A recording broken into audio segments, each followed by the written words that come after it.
Joining us now here on In the Circle on D1 Softball. She's a good friend of the show. She's been on, coming off a historic year at Liberty where they won 50 games, won a CUSA championship, got to their super regionals for the first time in program history after winning a dramatic the College Station regional. And of course, she's a gold medalist, multiple times, Olympian, national champion, you name it. Of course, has done broadcast media, does her own podcast now. Speak of Richardson, joining us once again here on In the Circle. How you doing? Very blessed, Eric. Thank you so much for having me on the show again. I love it. I love it. There's two other titles I mentioned. You were the D1 Softball Coach of the Year last year, and then also you were just voted into the D1 quarter century top 25 head coaches for mid-major programs there. What does that mean to you now that you're getting accolades now for your coaching career after all the accolades playing career? Now it's starting to add up with the job you've been doing at Liberty. Wow, it's the first time I heard about that last one there, but that's pretty cool. Well, really, coaching is a calling for me, and I'm sure most coaches would tell you the same thing. But for me, it's all about helping these young women become the best they can be in all aspects of their lives, academically, athletically, socially, as well as spiritually. And that's been exciting. You mentioned this past year. I can't wait to let you know one of the highlights was I was a part of actually baptizing 26 student athletes. And it was amazing how all that happened this year. It was a historic year in many ways. We got to get Joe Carmody to let you know all the accolades you're getting here. You know, come on, that's his job, buddy. Come on, just give me a shout out to Joe there on that. You know, you mentioned obviously when you look back at last year and that historic year, and I followed you through that College Station regional, and was voted among the best games of the year in the sport. Games 6 and 7 of that regional is certainly never going to be forgotten. You've now had time to reflect on that. What comes to your mind now, months later, after that historical achievement there, winning that regional, getting over that hump that you've been knocking on the door? Well, in thinking about it, I can tell you, I know that God is trustworthy, God is faithful. And I'm not saying just because we won. I think when you really are using the gifts God has given you and using every opportunity you have to impact others in positive ways, and with the whole goal of giving him the glory, it's not surprising with this past team that we had, and I'm excited about this coming team as well. But they were so Zoom focused and playing with such freedom. And if they weren't, we would not have been able to do with what we did at Texas A&M. Because in College Station, those fans were unbelievable, the support they have for the Aggies and against us. But our team was so prepared. They were so ready. They had visualized it, especially the year before, just one out away from super regionals, that it was not going to be denied this year.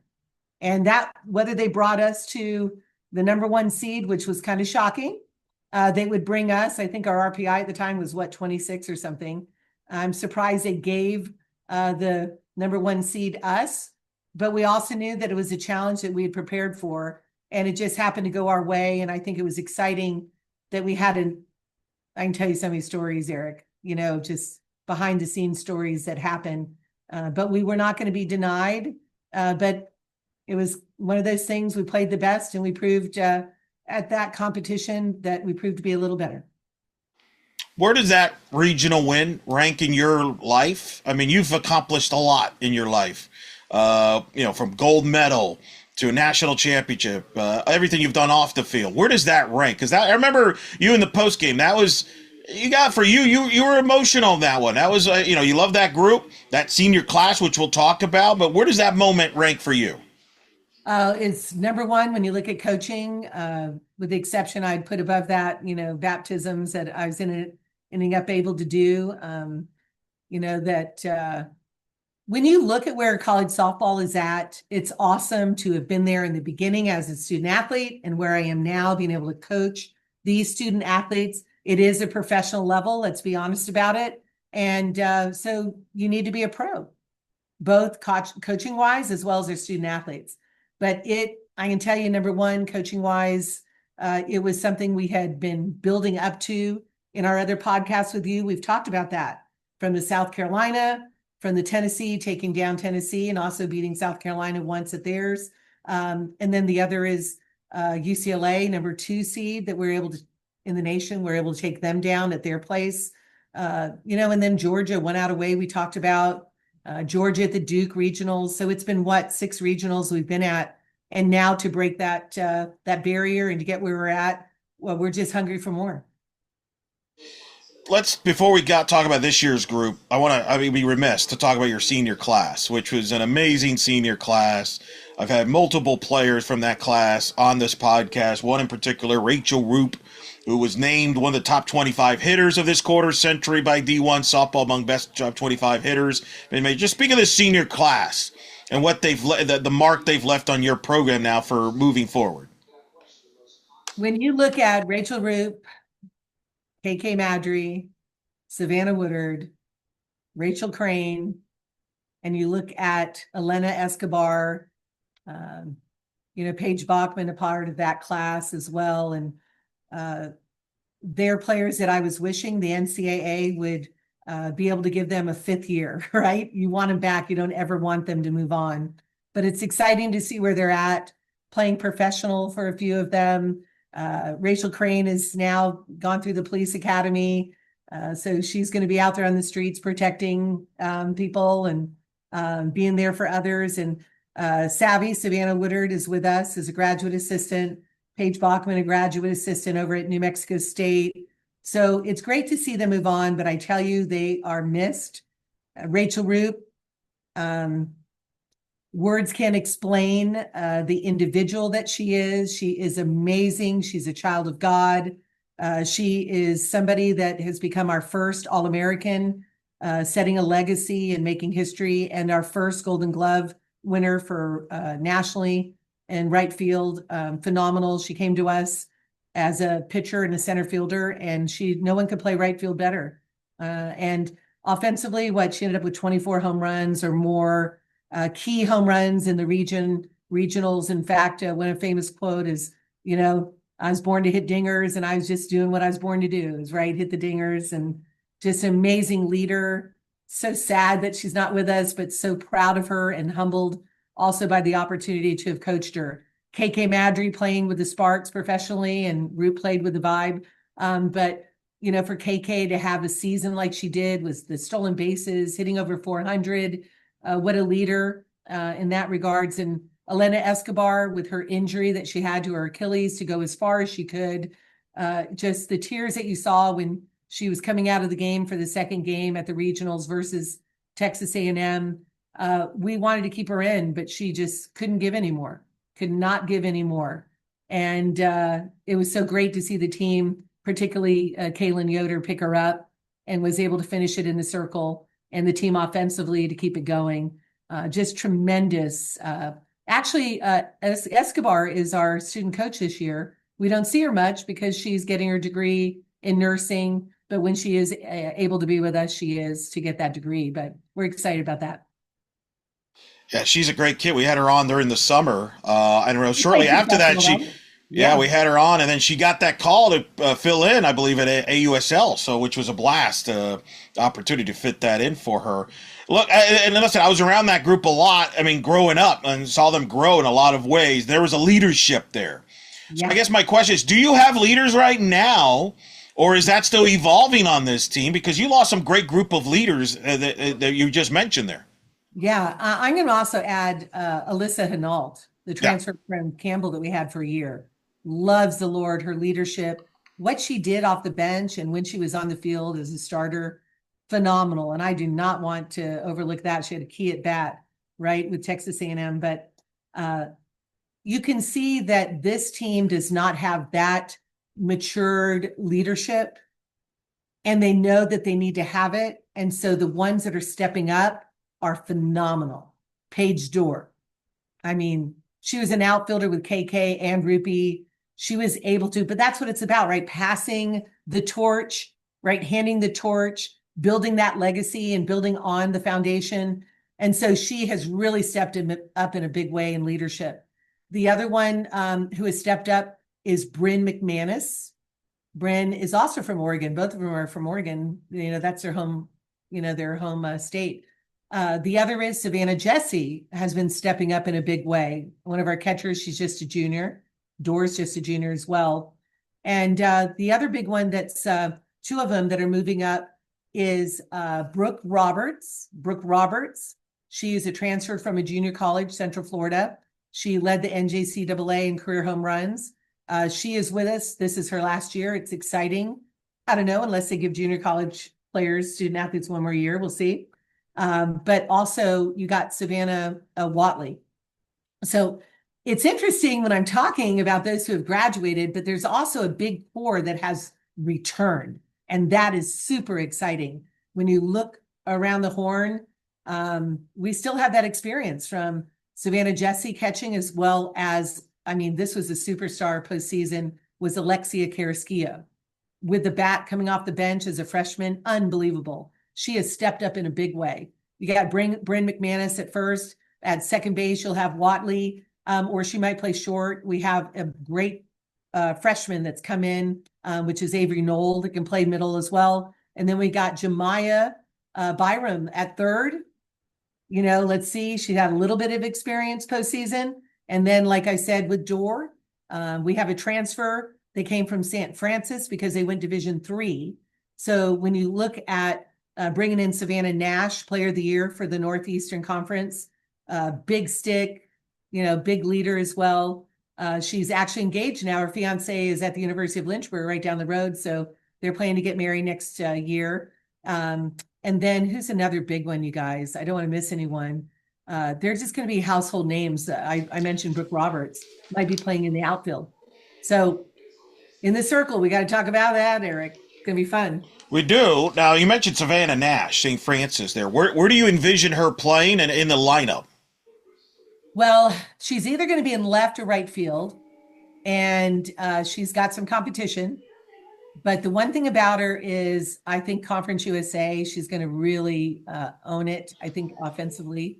And I think she's going to get ready for the toughest schedule I've ever had. I think I see her probably hitting anywhere from 3 to 5. So most likely right now, I'm thinking about 5. So we'll see. She still has to, we got a lot of work with her. She is a Player of the Year and well-deserved, a lot of talent. And so she's working really hard with Coach Sammy on the offensive side and on the defensive side in the outfield with her. Is the outfield the big question defensively right now? Because it sounds like you've got pretty much the infield. You have some back. You have some new pieces there. But, we can't – KK Mandry was on SportsCenter, top 10 multiple times with plays that she played there. So I'm not saying you replace her, but is that where the biggest competition is at right now in the fall in the outfield? It is. We have not replaced her speed. When you're a 2.4 something, 2.5, we have a pinch runner who's that fast. But at this point, we have not been able to replace that. And in order to replace Rupee's home runs, others have to step up in a big way. But they're capable of doing it. So let's see if they do. But in the outfield, we got Dory. Paige Dorr will probably play center. Not the speed that you see in KK, but she's definitely got experience and a great first step and a good jump and a leadership quality. In right field or left will be either Brooke Roberts or Savannah Nash. They'll be in the outfield when we look offensively what they can bring. But there's still a question. Jemiah can play in the outfield as well. We have a lot more infielders than we do the outfielders. But you're right. That's a position we don't have as much depth in. Now, another position you have had depth last year in particular literally paid off in the regional is your pitching staff. Because you literally used every arm to win that regional. How does that look? You lost some big pieces there that you've mentioned. How is the pitching staff going to look like this year for you? This is the most depth I have had in the circle since being here at Liberty. And I'm so excited. For example, Kaylin Yoder, 2 years of experience coming in as a junior, a lefty. Yesterday in a game, she hit 70 miles an hour. The kid she's a player, what is that called? Gatorade Player of the Year out of Delaware coming to us. Liberty's a dream of hers, loves the Lord, and she has been getting better and better And from the A&M experience has this launched her to a whole nother level mentally, where she played in the Florida Gulf Coast League. And just, she didn't have to, but she did to get even better. So she has come to us this fall on fire, and this kid is going to be fun to watch. It's just so fun to see her grow. And being a lefty has, a little bit of advantage towards her. The other is we've got a transfer from Duke. Her name is Gabby Mike, G Mike, looking really good, very consistent. We also have, she's a righty, and we have a right-handed pitcher too from the Canada. So Abby Finley is on the Canadian junior team. She's a real deal. The kid throws 67 to 70 miles an hour. She's a freshman. We don't know where we're going to get with her. And then another freshman that we have was a verbal commit to Duke, and actually is beyond a verbal. But at the last second, she was available, and we talked with her. We had seen her and didn't pursue her more because she had verbally committed to Duke. But the way that situation worked out for us, we have Caitlin Nesbitt, and that kid is so fun to watch. Drop ball, just speed. So these four that I just mentioned are standing out. And then we have Katie Love, who is definitely underplayed her talent to this point, but is moving in such a great direction. That kid, she puts it together, is going to be very hard to hit her. I'm excited about what we're seeing her in the fall, and we'll see where she goes. We also have a Georgia Tech transfer, Camden Anders. She's a lefty. We have Danner Allen, who's a lefty, and she is, consistent, moving up there for the state runner-up championship out of Virginia. And then we've got McManus, which is Haley McManus. So we have 9 pitchers, 9 of them. Wow, that is so. Major League Baseball. I was okay.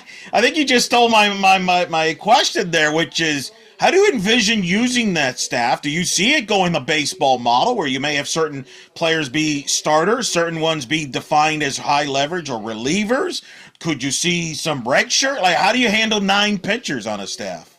One other pitcher I didn't mention is Taryn Newton. Okay. She's 6'4". She's from Central Florida. And so, Taryn was injured with an ACL tear. She's coming to us. She hasn't pitched much this fall with an injury, but there's potential with her as well. So how do I see them? We can have a lot of fun, from lefty coming righties to drop to rise, change-ups. We've got it all. This is a very deep pitching staff. And, how do I say this? There are pitchers that are ready for your conference play, and there are pitchers that are ready for top 20, top 10, right? So that gives us a lot of bit of freedom to make sure that our pitchers are not overworked, and also that they're effective if we use them properly in making changes on, hitters seeing balls in different spots and different deliveries. Still getting over that, the amount of arms. It's unbelievable. The Lord just kept bringing us these players that were pitchers. Now, Gabby can play the outfield as well, has a really strong arm, very fast. Also, Caitlin Nesbitt. So it might be situations where I can just switch, keep them in the game and bring them back in, which is something I have not been able to do through the years. So this will be fun to see how it all comes together. How do you define the versatility of this roster? Is it as versatile as you've had? I mean, do you like the versatility you have here a bit with athletic? It sounds like you have the athleticism, but do you have the versatility? We have the versatility in a big way. The thing is, some of our players may not be playing their best positions because we need to have everybody offensively that we can to be in the roles and the positions that they're at, just for offensively to have a little bit more power.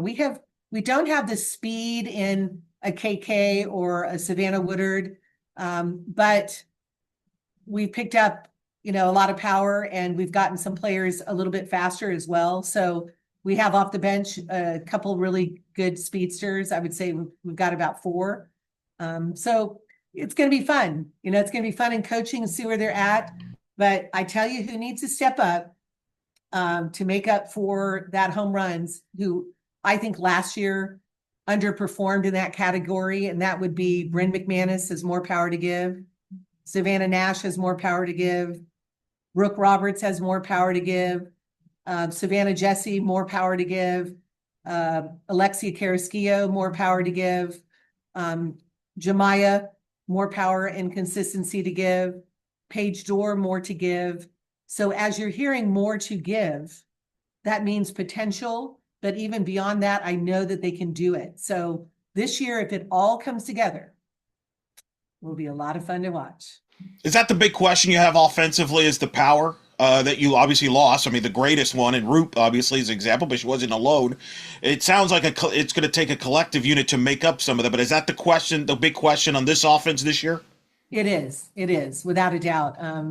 Right now, I'm looking at the lineup and who's going to play where, and I look at it, but I can tell you every player, including our freshman Avery Noel, is a home run threat. But to be a threat, we want to be a known threat, right? Sure. So let's see how they do it. Our schedule this year is going to be very, very challenging. So we've been working a lot, make sure this competitive mindset, making sure that they are prepared to play with such freedom that win or lose, they realize that it's about just each, game, each pitch, getting better and better. You've highlighted some of the freshmen. You have 7 on this roster, I believe, freshmen. Right? You highlighted some of the transfers, which also includes Ella Fox from North Carolina. I want to ask you about Fox because that's the one transfer you haven't mentioned yet. What does she bring to the table? And then specifically, how would you describe this newcomer class? I'm going to describe it with the 7 freshmen and then the transfers. Well, Ella, I should not have double negative not talked about. I should have talked about Ella because she's been a standout this fall. Ella is so scrappy, so competitive that she might be in the outfield. I did say that Savannah Nash is competition. Ella is one of them.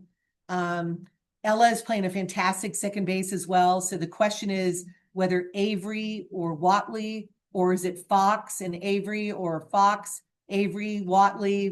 You know what I mean? We have choices. And one thing about Ella is she has gained such respect with the team because she is so competitive and such a team player, and again, loves the Lord. And so she's someone with her bat. We've got to get her in the lineup. And that's what's fun is when you look at a team and you go, wow, this one may not be starting and that one might not. Oh my gosh.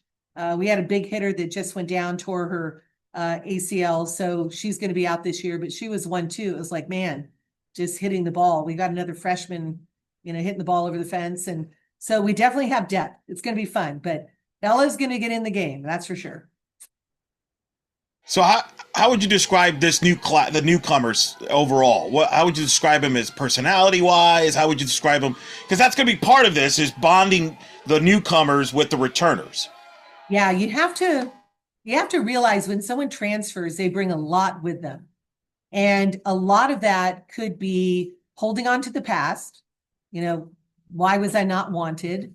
Right. Or it could be, wow, how did I get into that culture? And I'm ready to move on. Or the best thing could be is they come to a program, and that's what I hope these players feel, that are welcoming them with open arms and realize God has a plan for you. And this is a place you are meant to be. And I believe they have now embraced that. They know that we love them. We care about them. The team is bonding together with all that we have been doing, and then they've been growing together. They're at a great place. So this newbie class from our freshmen and from our transfers, every one of them are bought in. They're bought into the culture of training champions for Christ. They're bought into the culture of championship, not just that mindset, but the competitive mindset to not just want it, but to work hard to get there. And they realize that, Eric, this is a big thing. They realize their identity is not in softball. Don't worship the sport of softball. Let softball be your worship back to the Lord. And they're believing it.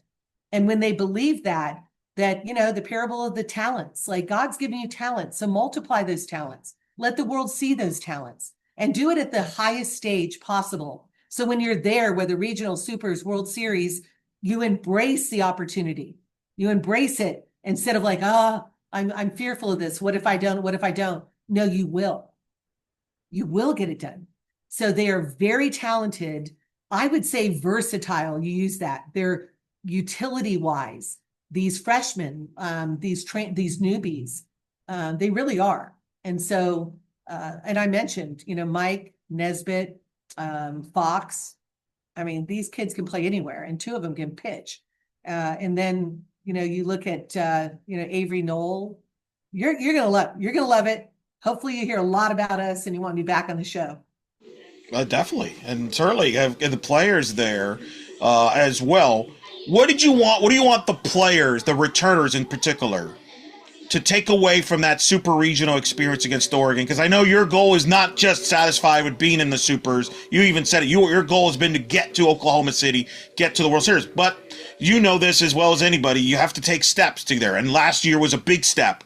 You got to the supers. Didn't go like you planned. You lost a tight one in game one against Oregon. And listen, Oregon was really good. What did you want the players to take from that experience coming over to this year? And what did you, as a head coach, take from that experience? One is belief they can get it done, and a desire to want more. And not just the desire, but to realize that they know it takes hard work. The regionals was draining. They gave everything they had. All of us as coaches, I could barely talk, right? You've got 6,000 12th man people there, right? And you're competing and just loving it. And we fed off of it all. We did. But then it's not done yet. You got to realize the next step, it's supers. We took out the starting pitcher. We were right there. R1, R2, Ruby's up and a ground ball to third for a double play. That happened almost 2 or 3 times in that game. And we lost 1-2. That was tough. And I think doing it, losing our starting shortstop, Watley, just that hurt us offensively and experience, because Watley has played in the World Series with Oregon State. And then the other was just not having our ace pitcher who had stepped up as much as we needed her, she gave it everything she had. So we've got to get more in the circle. And I think this year we do. So I'm excited. The team is there. They're not satisfied. They're satisfied to say, thank you, Lord. But they also have this drive to get there to the World Series, but not just there, but to win, like to compete. And they're going to have the opportunity this year with our schedule to do that. Do you envision an ace played on this staff, or do you think it could be like multiple arms? It could be by committee. How do you envision, with all these many arms? I'm just so fascinated with all these arms you've got, how this is going to play out, because you're right. I don't think I've ever remember you having this many options in the circle. Usually when we've talked, you talk about maybe a handful of arms, but they pretty much, you kind of knew what this is a little more wider spread here. Well, when you talk about an ace, she's got to present herself. I remember Yoder at the end of the year, I said, what are your goals for next year? And she says, I want to be the ace. And I said, well, do you want me to sugarcoat it or say it to you straight? She would say it to me straight, coach. I said, well, then be the ace. Like, it's not a title that's just given to someone. You got to earn it. You got to want it. And so I would say Yoda right now is up there. She wants it, but I also know that I've got 3 others that are very hungry for it. 2 of them are freshmen. And then I got one that we've been wishing and waiting and praying. If she can get it all together, it'll be phenomenal to be able to see her out on the big stage. That'd be K-Love. But we've got, let's see who's going to be the ace. I hope you call and say, we need to talk about your ace. But it sure would be nice to have 4 of them, just like a deck of cards, right? No, that's true. And I'll tell you, Yoder showed me something in College Station when you call their number in this pressure cooker as it gets in that game 7 that closed the door. That was something that nobody will ever forget who watched it all right, you've teased this schedule. This has got me scared because you've played brutal schedules before. I think 2 years ago you had like the number 1 or top 3 schedule in the country. How is it possible that you have actually topped that this year with the toughest schedule? I know you're working on it as we record this. It hasn't come out yet, but just what do you have in mind for this group? Because a lot of people might be thinking, well, you lost a lot of pieces. Maybe you're a little younger. Maybe you go easy on, but it doesn't sound like that's the case at all. Oh no. When you come to Liberty, you come to play. We this year we'll be starting in Clearwater at the NFCA Leadoff Classic, which I didn't know what the schedule would be until a few weeks ago. And so we'll start off with Tennessee on Friday. And in the doubleheader, the second game that we'll be playing will be against Clemson. And then on Saturday, we'll be playing Missouri. And after Missouri, we'll be playing Oregon. And on Sunday, we'll be playing Notre Dame. And then on Tuesday, we'll make our way up to Tallahassee and play Florida State. And then from there, we'll travel over to Alabama to play Alabama twice in their tournament, and Purdue and Georgia Southern is in there. Then we'll come back to our home tournaments where we'll be playing Syracuse and Maryland. UConn will be a part of it. We'll also be playing Radford will be in our tournament as well. So it's going to be a lot of fun and a lot of challenges there. And then following the second weekend, we'll be playing, are you ready? Michigan at home. It'll be the first time that Michigan's athletic department has had a team that'll play on site at Liberty University. So we're very excited about that. And then, our other homes, you guys, will be playing Duke twice at our place. We'll play a UNC. We'll also play Virginia Tech and Virginia, both home and home. And we'll be going to JMU to play them as well. So it's going to be Conference USA conference games as well. So it's going to be a really fun, exciting, and competitive schedule this year. It's good. It's good leverage. It's a good situation to have where you have quality games too. You can bus to on a given time, like Absolutely. you have in that region, which is amazing. Some of the bus trips that you could get there. And you mentioned CUSA, which is a top 8 league last year, and I thought, Coach, pushed you to help you win that regional in some ways because you took some punches from teams like Jacksonville State, for example, which I thought had a really good ball club and they return a lot from that personnel. Western Kentucky was a good team, among others. And CUSA, they took some games from you, even beat you in the conference tournament.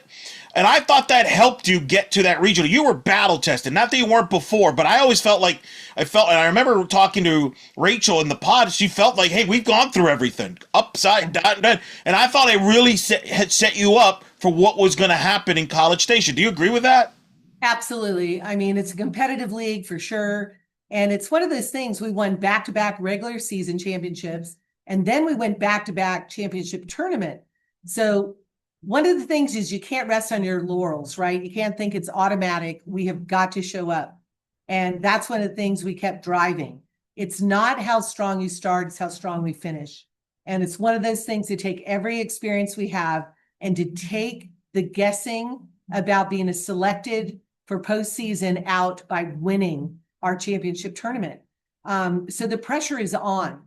Right. It's not where we're guaranteed if we're last in our conference and we're going to go to regionals no matter what, just make sure you're above 500 record. That's not how it works. In fact, it's tough, but it's realistic that we don't tend to get the respect that, any team out of the Power 4, could be Power 3, Power 2, a Tier 1, whatever happens.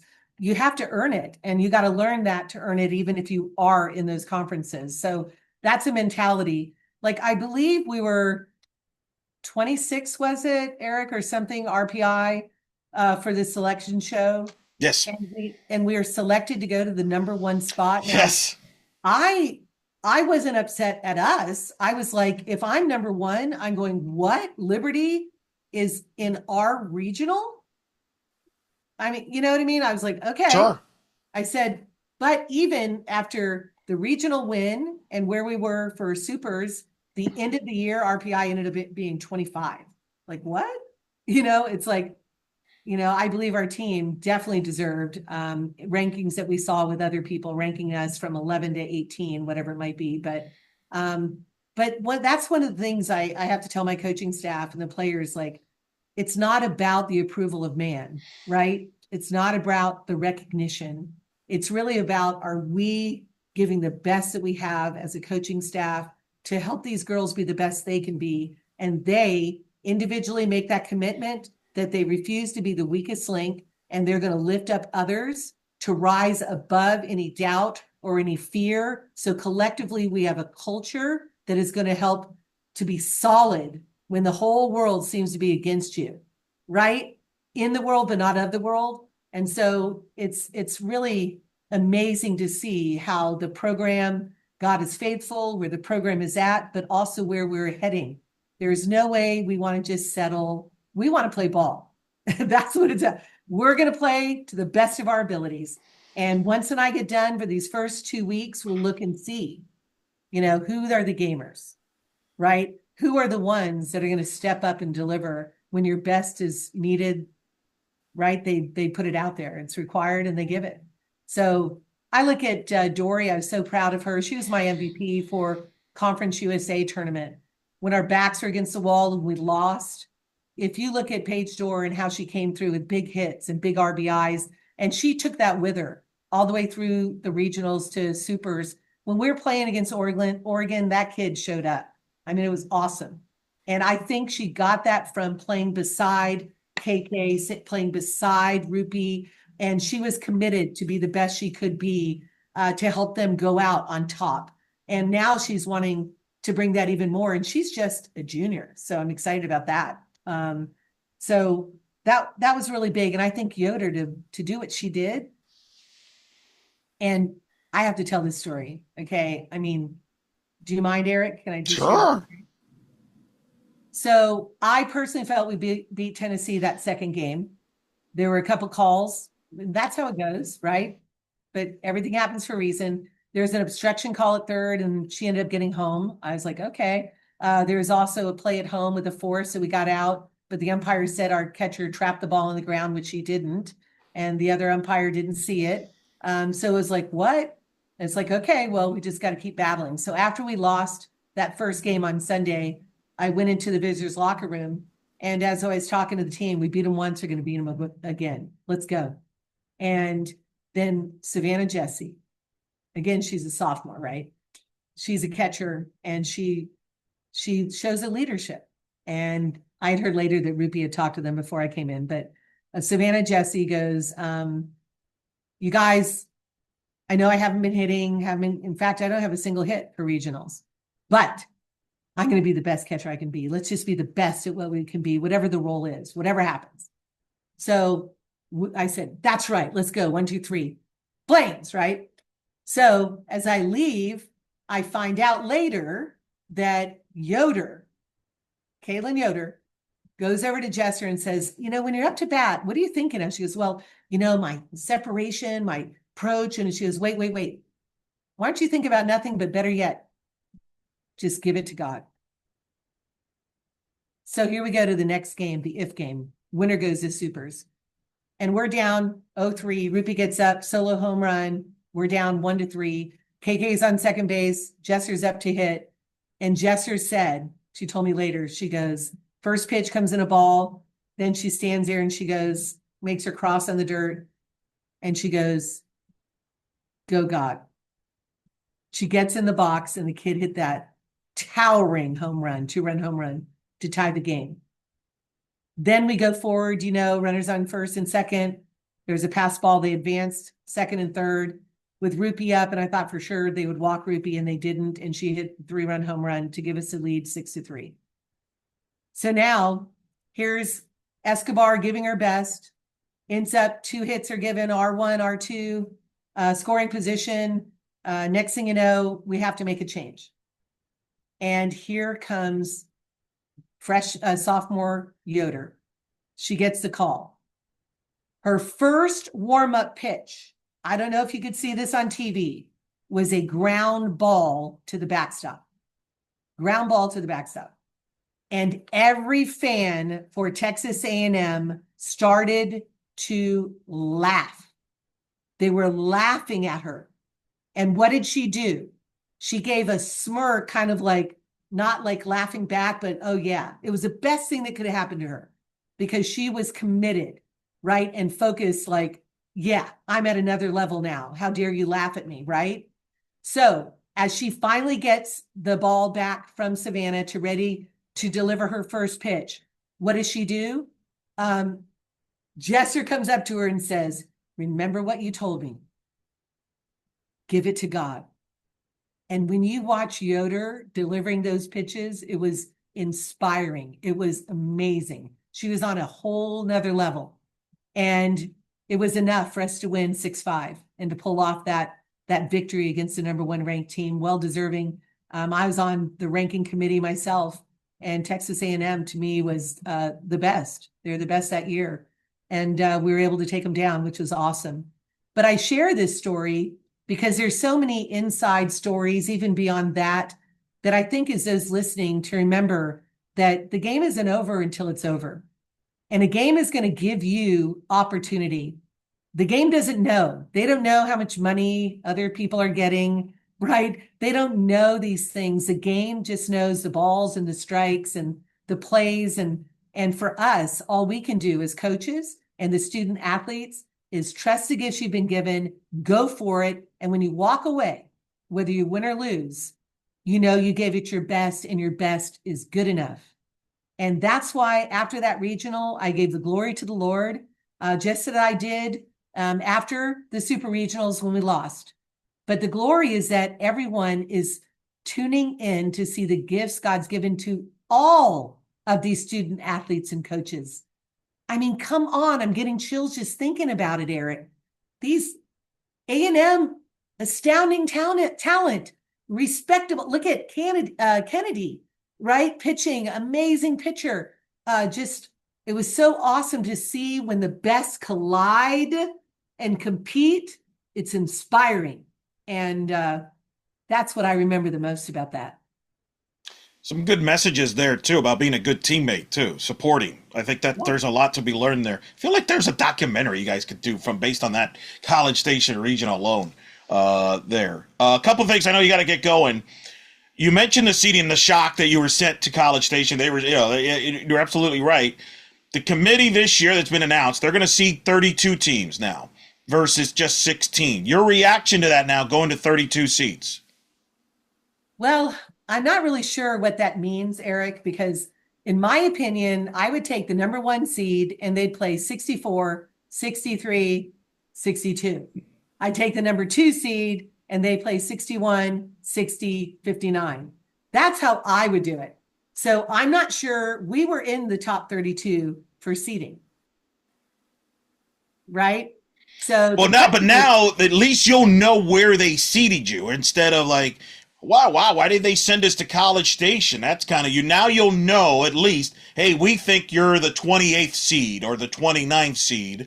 Yeah. In theory, not saying it's necessarily going to happen, but in theory, it should create more balance in regionals. We'll see. It's a test run. They've done this in volleyball and other sports, but that's kind of the theory. So at least now you'll know if you're in the top 16 or you're in the top 32, you'll know where the committee thinks you are at least. Whereas before it was kind of like, are we there because of geography? Are we, now in theory, it should be based on where they think they see you. That's the plan there. Well, that's a good point, about regional, where you're at, that type of thing. But the message was clear when we were going to the number one is they thought that we were the highest seed, I guess, lowest seed, the worst. Sure. Of the seconds. Right? Yeah. Right? Yeah. So I thought that was interesting. But again, it's opportunity. So you guys, you just can't leave it up to other people, right? You just got to do what you can do. And then it gets to a point of, for us, we have to focus on winning our conference championship tournament. And that's our goal.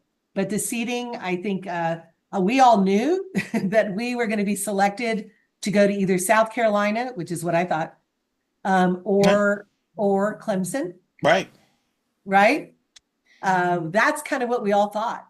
And so when people watched, I don't know what it looked like because I haven't even gone back to it. But when they were filming this selection show, and it said Texas, Marist, and St. Francis, and then Liberty. If the cameras went on and our kids were like shocked, the shock wasn't that we were going to A&M. The shock was we were chose so soon. You know, Yeah. it was like everyone knew we were going regionally because Texas isn't really regional. It's one thing if we were, like the year we were in at large and we went to UCLA. Yeah. That's happened once. But I don't know. We want to be there. We want to be in that top 64 that is chosen. We want to be the ones that are just proving over and over again the level of competition that Liberty is. It was fun when I coached the Florida Vibe this summer that we had, uh, the pitcher from South Carolina, Samantha Gress. Yes, Sam Grass. Yeah, South I Carolina. wanted to say Greece, but I'm like Gress. Like, sorry. Very good. So Gress was a part of the team, and she was talking about the regionals and stuff, and she goes, "Everyone knows regionals. You don't want Liberty in your regional." Yeah. I thought that was a really cool and respected statement that she said, and it meant a lot to me. She didn't have to, when she was saying it, so that was pretty cool that we have that respect amongst, the athletes. And but it was fun coaching her too, man. She's an amazing player. So we had fun this summer. It's pretty good. Yeah, that's. I think that's pretty accurate about. People get a little afraid when they see you on the bracket there. I know the conference tournament's going to be held in Delaware. What is there any talk of you hosting a conference tournament in the near future? Well, this would have been the year that we could have hosted. The reason we haven't in the past is because it's hard to get hotels, Sure. basically because our graduation is that weekend. But this particular season in 2026, this would have been the year to be able to host, showcase our facilities, have a great opportunity for the conference championship. However, Delaware, their first year in the conference, was given the championship tournament because they had bid for it. And when we asked to kind of make a switch for them to do it next year and us this year, they had said no, we weren't able to make it work. So I don't know if we're ever going to be able to host a conference tournament. It's a shame. When we were going to, next thing you know, when we're in the Big South, we were about to, and we got to the ASUN. And then the ASUN we were about to host, and we got into Oh man. Tuesday. So I believe once we were given the right to host a championship tournament for Conference USA, who knows? Maybe we're going in another direction at some point. But it would have been wonderful to do that. And when I had heard after we beat Texas A&M that Stanford was beating Oregon, and if they were to win, host it, I thought, man, how amazing that would be. We were very hard to beat at home, as a lot of teams are. That's a beautiful facility. It needs to be showcased. That would be kind of cool. Hopefully to see you host a conference championship there. That would be fun. Last question. As you learn this group in the fall into the spring, what are the couple keys, couple questions you're looking for to finding out about this group that will help define the Flames in 2026? Well, number one in the circle, you have to have it. Will there be where they take it from the bullpen into a game and even beyond? So if we are able to cut down walks, right, we have control and we keep the speed up with the movement we have, it's going to be a lot easier if you can get it done in the circle and have a number of arms to do it. So there's no burden just left on one, correct? The other thing is offense. When you look at defense, let's keep it strong like we have. We have the experience, as you mentioned. We're going to have that working hard. But when you look at our offense, it has a potential to be potent, and it has a potential to be consistent. So it's a really great mixture. But we're starting off with some of the top pitchers in the game for our first 2 weeks. And so that's going to be a telling sign that I think will prepare us in an awesome way for our conference to do what we need to do, which is to win that conference championship. But I think it boils down to this, and it's a mindset. And the mindset is of just playing with such freedom and joy for the love of the game and not thinking about the next game or even the next inning, but being present in the moment and enjoying the ride together. If that happens, it's going to be inspiring for everyone to watch. That is the voice of Richardson, Liberty head coach, joining us here on In the Circle on D1 Softball. Always a pleasure catching up with you. It's always fun. We've done this now, I think, going on 6, 7 years. We've known each other over a decade. I always enjoy talking. And like I said, I'm excited for all the success you've had to this point. I know more is to come, but thanks for taking the time because you've got a busy schedule. I know that, and you always take the time to talk to us. So I do appreciate that a lot. And thanks for always talking to us here on In the Circle on D1 Softball. Well, thanks for having me, Eric. And anytime, I love the days when we're broadcasting together. Yeah. Your UCF still with them. It's awesome. They're doing such a great job. And I just love your insight. And that's what it's about, you guys, is what can we learn from each other? What can we share to just increase our knowledge and just joy about what we're doing? And it is a calling. And I hope that everyone feels the calling for you. You're just doing a great job with the gifts God's given you too. So keep doing it.